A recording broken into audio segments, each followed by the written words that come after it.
It was just after 9 a.m. when Laken Riley, a 22-year-old Augusta University nursing student, headed out for a run at the University of Georgia in Athens, Georgia. A typical morning for her. She'd texted her mom earlier, "Good morning, about to go for a run if you're free to talk." Simple, routine. Something most of us do. Check in, let someone know what we're up to. She started her run at a steady pace, music in her ears, iPhone in hand. The trail camera caught her at 9:05, heading toward the intramural fields. By 9:06, she was out of the camera's view. Everything seemed normal, until just 6 minutes later, when everything took a sudden turn. At 9:11 a.m., Laken called 911 using the SOS feature on her phone. Hello, this is Clark County 911. Can anyone hear me? Witnesses later testified that the call went through, but no one spoke. The line went silent, then hung up. The dispatcher tried calling back twice, but there was no answer, and then, faintly, a man's voice broke through. "Yo tengo," he said in Spanish. "I have." That was it. The call abruptly disconnected, leaving more questions than answers. And by 9:28, Laken's smartwatch recorded something unthinkable. Her heartbeat was gone. In less than 20 minutes, her ordinary morning run had turned into something unimaginable.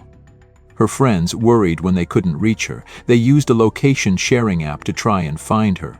By 12:30, their worst fears were confirmed. A campus police officer discovered her body just 65 feet off the trail.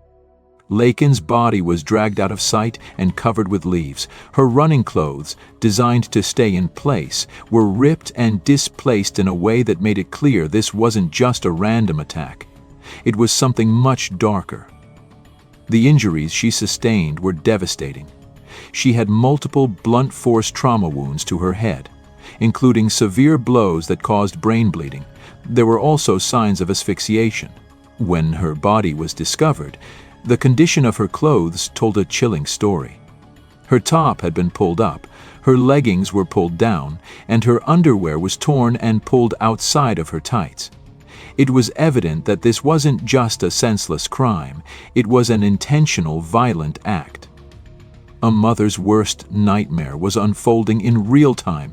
Laken's mom had called her at 9:24, just minutes after the emergency call, but there was no answer. Riley's mom kept calling and texting, hoping for some kind of response. By 9:58 a.m., she texted, "You're making me nervous, not answering when you're out running. Are you okay?" As the morning went on, with no reply, her worry turned to desperation. "Please call me. I'm really worried about you." By then, it was too late. Laken Riley's death was as swift as it was brutal, and the biggest question remained. Who was behind this? Someone was out there that morning, someone who saw her, followed her, and took her life. The investigation would uncover shocking details. But even now, one thing is clear. This wasn't just an ordinary morning. The body cam footage shows a gut-wrenching moment as Laken Riley's family arrives at the scene, overwhelmed with grief upon hearing the news of her murder. Her mother, Allison Phillips, collapses in tears on the side of the road, completely devastated by the news of her daughter's murder.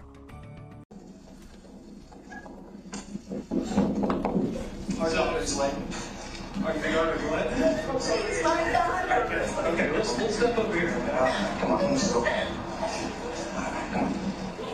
Come on, in, all right?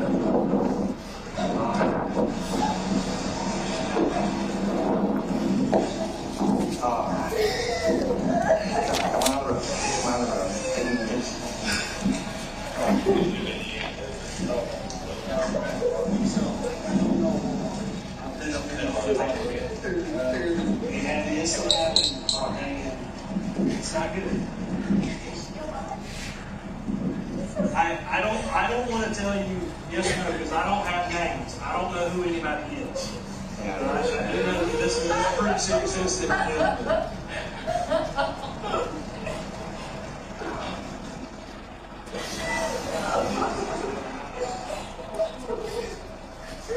It turned out that Jose Ibarra, an undocumented migrant, was the key suspect in Riley's tragic death. Back on September 8, 2022, Ibarra crossed into the United States illegally, according to Immigration and Customs Enforcement, ICE. He was released shortly afterward for what officials called further processing. Fast forward to September 2023, Ibarra was arrested again, this time in New York City. This time he was charged with a motor vehicle license violation and accused of acting in a manner to injure a child less than 17. Despite these charges, he was released. That morning, surveillance footage captured him lurking around in all black, a hoodie pulled over his head, a black Adidas hat, and black pants. It was 6:54 a.m. when he was first seen, wandering near the area where Riley would later go for her run. By 7:54 a.m., the footage shows him heading back into his building, ducking out of sight. But before that, Ibarra's movements raised red flags. The footage shows him loitering near the apartment of a female graduate student on the same day Riley was killed. The student said someone had tried to open her front door while she was in the shower. He even peered through her window. As she looked through the peephole, the person ducked down and walked away. It seemed he turned his focus elsewhere, out to the trails. By 9 a.m., Riley had begun her run, unknowingly heading toward danger. Prosecutors pieced together the timeline with chilling evidence. DNA under Riley's fingernails matched Ibarra's, a clear sign of a struggle. Surveillance footage also placed him near the running trails that morning. Later, police found a jacket in a trash bin at his apartment complex, stained with both his and Riley's DNA. A witness, his own brother, identified Ibarra as the man who threw it away. Surveillance video from February 22 at 9:44 a.m. shows a man tossing a bloodied jacket and disposable gloves into a dumpster just 15 minutes after Laken's heart stopped. The man was later identified as Ibarra by his brother and another roommate. And then there's the surveillance video showing an individual who prosecutors say is Ibarra tossing a black jacket in a dumpster just 15 minutes after they say Laken's heart stopped. The dark jacket pulled from a dumpster near Jose Ibarra's apartment became crucial evidence in Laken Riley's murder. Investigators found 29 long dark hairs tangled in a button on the jacket. 21 of them matching Laken's, with roots still intact, showing they'd been violently ripped from her head. Her hair was also discovered on blood-stained rocks recovered from the crime scene. The jacket, gloves, and rocks all tested positive for likely blood. Though Riley's torn underwear suggested a struggle, the medical examiner found no definitive signs of sexual assault. As these devastating details unfolded in court, Riley's younger sister sat quietly, overwhelmed with grief, tears streaming down her face, a haunting reminder of the family's unimaginable loss. When police questioned Jose Ibarra shortly after Laken Riley's body was discovered on the UGA campus, they noticed scratches and bruises on his arms and face. When asked about them, Ibarra couldn't provide an explanation. Hola.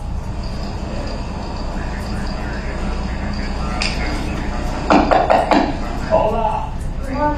Hola. Hola. Policia. Hey. Policia, manos. He said he left them on stove, so I'm going to try and get it off. Hey, I need you to translate one at a time. Come here. Come to me. Come here. For you. I need to see his hands. I need to see his hands. Tell him to slowly get out. Ask him to get anybody else.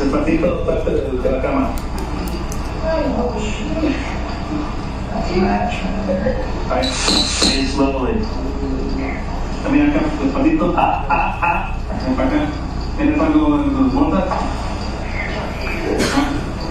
¿Hay alguien más aquí dentro?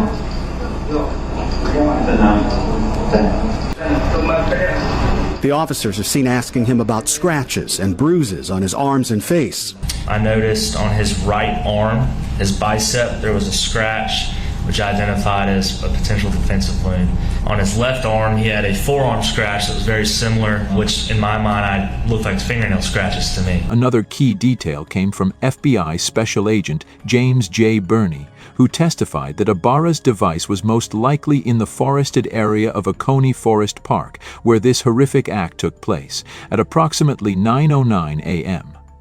Then, between 9:09 and 9:12 a.m., Burney confirmed that Laken Riley's digital profile and Ibarra's phone were very close, suggesting they were in the same area at that pivotal moment. When Riley's body was found, the way her tight running clothes were shifted suggested an attempted sexual assault, not that she'd been dragged. Her waistband was pulled down, and her jacket, shirt, and sports bra were pulled up. Investigators determined that Ibarra attacked her when she resisted his attempt to rape her. The brutality of his actions, blunt force trauma, multiple wounds, and asphyxiation confirmed the horrifying reality of what Riley endured in her final moments. The evidence painted a devastating picture of Ibarra prowling that morning, hunting for a victim. When he couldn't force his way into the graduate student's apartment, he found Riley on the trails. What followed was an act of pure violence, leaving a community shattered and a family forever broken. The courtroom was heavy with grief as Laken Riley's family shared their victim impact statements.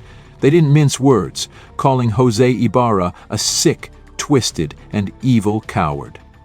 Their pain was unmistakable, their voices shaking as they begged the judge to hand down the maximum sentence.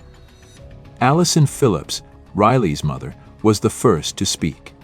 She stood, trembling, choking back tears as she asked the judge to ensure Ibarra never walked free again, life without parole.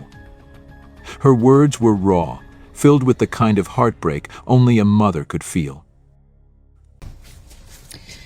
Your Honor, on February 22nd of 2024, our family and friends were given a life sentence without a chance of parole. Jose Ibarra took no pity on my scared, panicked, and struggling child. There is no end to the pain, suffering, and loss that we have experienced or will continue to endure. On that horrific day,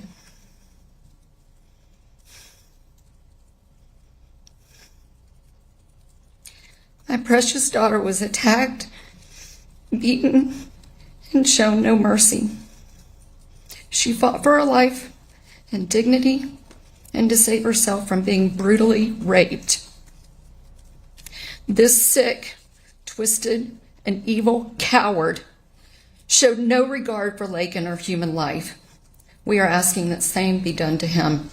The evidence against Jose Ibarra was overwhelming, leaving the defense with no real path to victory. With the odds stacked against them, they chose a bench trial, a decision left solely to the judge instead of risking a jury.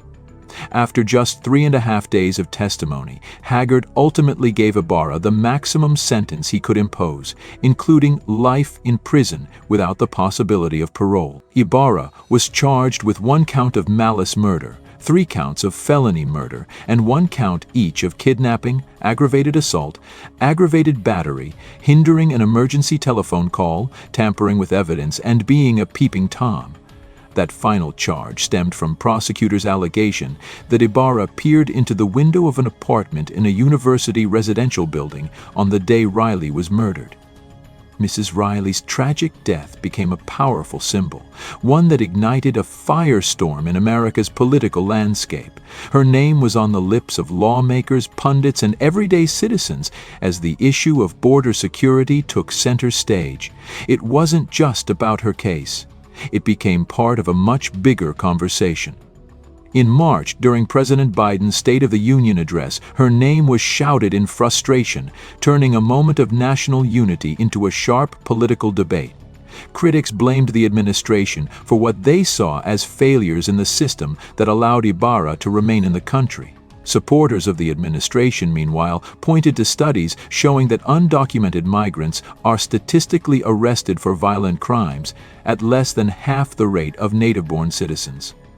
But for Miss Riley's family, those statistics meant nothing in the face of their loss. President-elect Donald Trump took up her story as a rallying cry during his campaign, using it to emphasize the need for tougher immigration policies.